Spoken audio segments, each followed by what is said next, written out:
Shri Chandrashekhar Joseph विजय आज मुख्यमंत्री का शपथ लिया। मैं उनको बधाई देता हूं। और ये तो द्रविड़ियन भूमि है जो अभी भी धर्मनिरपेक्षता को मजबूती से पकड़ रखा है। एक ईसाई इतने बड़े प्रदेश का मुख्यमंत्री बने, ये हिंदू मुस्लिम नैरेटिव वाले प्रदेश में नहीं हो सकता था। ये केवल धर्मनिरपेक्ष के स्थान पर अर्थात तमिलनाडु में ही संभव है। मैं उन्हें बधाई देता हूं। दूसरी बात, अगर बीजेपी के 10 एमएलए भी होते तो मुझे लगता है कि जिस तरह से बेईमानी और गवर्नर का दुरुपयोग और तमाम सारी एजेंसियां हैं, वो अपना मुख्यमंत्री बना लेते हैं। ये तो कहिए कि द्रविड़ियन भूमि है। कितना संसाधन झोंका, कितना प्रचार किया, बामुश्किल एक सीट जीत पाए। और बड़ा मुश्किल किया श्री जोसेफ विजय को मुख्यमंत्री बनने में। तो बधाई देता हूं मैं फिर से। सवाल सर ये उठता है, आपके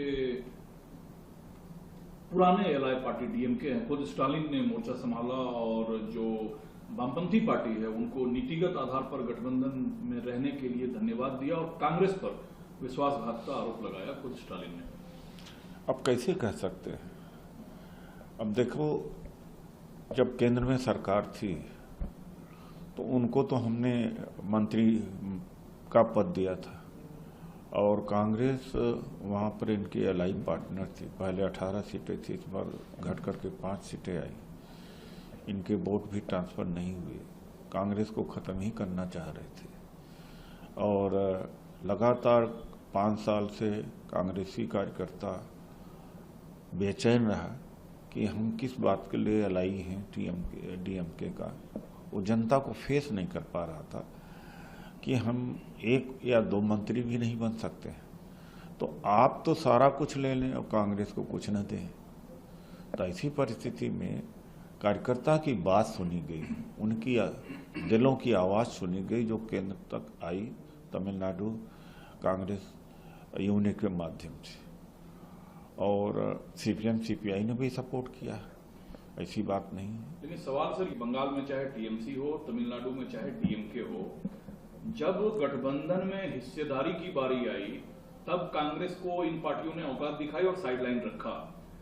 अब जब दोनों पार्टियां हार चुकी है अपने अपने राज्य में, तो क्षेत्रीय दलों के कमजोर होने से क्या कांग्रेस के लिए, चाहे तमिलनाडु हो चाहे बंगाल हो, अपॉर्चुनिटी है, लायबिलिटी खत्म हुई कांग्रेस पार्टी की और कांग्रेस का स्ट्रेंथन होगा? देखिए, कांग्रेस पार्टी जब भी क्षेत्रीय छत्र जो रीजनल पार्टी से समझौता किया, कांग्रेस ने अपने आप को बलि दी है, कमजोर हुई कांग्रेस। लेकिन बीजेपी जिसके साथ समझौता किया उसकी बलि ले ली। वो चाहे जनता दल हो या शिवसेना, अकाली दल, बीजेडी, कोई दल हो, कांग्रेस का इसी से महानता पता लगता है। हम जनता आरजेडी के साथ रहे, सपा के साथ रहे या जिस शिवसेना एनसीपी के साथ रहे, हम हमेशा छोटे बनते चले गए, जो कि छल कपट हमारे। अब आगे की रात क्या है? डीएमसी तमिल मजबूत होगी, डीएमसी से अलग होकर नहीं, कमजोर होगी? नहीं, स्वाभाविक रूप से इरादतन नहीं। अब पूरी जमीन पूरे देश की खाली हो गई है। कांग्रेस के लिए स्वागत है, वो बंगाल में भी और तमिलनाडु में भी, जहां भी छत्रप थे, उड़ीसा में भी अपने आप खाली है। ये कांग्रेस की गलती होगी कि अपने आप को वहां पर विकल्प के रूप में, भारतीय जनता पार्टी के विकल्प के रूप में न जमा सके। हमारी गलती होगी, जनता ने मौका दे दिया।